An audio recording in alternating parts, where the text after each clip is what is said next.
So if you're watching this video, you're probably a real estate investor who's looking in New Jersey and you might be interested in off-market property. Now, what I will tell you is I work with a lot of real estate investors.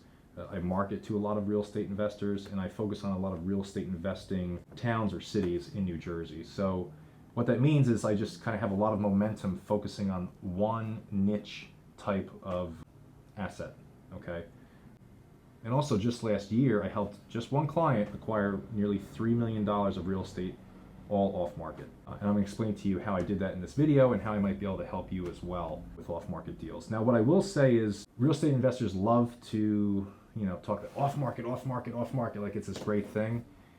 It can be sometimes, but it's not like, listen, people aren't stupid. If you're a seller watching this video, you probably have a decent idea of what your home is worth, right? Most people are not going to give their house away for 50, 60 cents on the dollar. Like this isn't 2008, 2009. That's not happening, okay? But why off market can be good, one reason, number one, there's far less competition because it's not on the market, okay, as a buyer. Number two, another great reason for the seller is you're kind of keeping it quiet for many different reasons. I've had sellers tell me, look, like I don't really want my tenants to know that I'm selling the building, or I don't want my cousin who's a realtor to know, Pete, so if you could get this done, that'd be great. Okay, cool.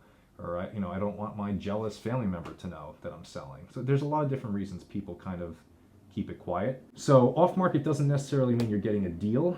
What it does mean is there's going to be less competition for sure. Now, how I helped one client acquire so much is it's kind of very simple. Like I said, I personally hammer the same towns, the same cities, the same type of avatar, if you will, when I'm looking to market as an agent. And by doing that, I talk to a lot of people. So I build up a big Rolodex of who might be looking to sell for this price, for that price, or whatever. And then really, it's almost like playing matchmaker, right? So I get clients who, now what I will say is when I work with buyer clients, you have to be a sophisticated investor, as I like to call it. You have to be a high net worth individual, because frankly, for me, it's a timing thing. I don't have the time anymore I can't help everyone, unfortunately. So I mainly focus on listings, and then on the buy side, I deal with high net worth individuals, or serious investors, as I like to call them. And this helps my buyers a lot, because when I approach a seller, I say, listen, I have a very serious investor. They're no nonsense. They're going to listen to what I tell them to do, and we will get this deal closed. And that makes the seller feel really happy, because they don't want to deal with tire kickers, which is someone who's just not really serious about buying the property and is going to waste the seller's time and frankly everyone's time, right? So I want to avoid that. So really, it's just a matter of finding out the inventory that I do have, finding out what's available, reaching out to my buyers to see if they're interested. And like I said, it's just playing matchmaker at that point. And then if they want to buy the property, obviously we have to negotiate terms, price, inspections, appraisals, CO, that sort of thing. But from there, it's a pretty, at least for me anyway, it's a pretty smooth process.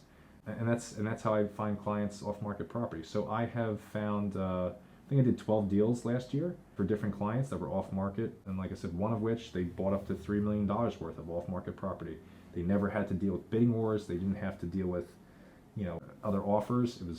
It was very smooth. So I personally love doing that. And if I could do that every time, I would, frankly, because it's when you're working with a buyer, it's just really easy. So I'm hoping that was helpful to you.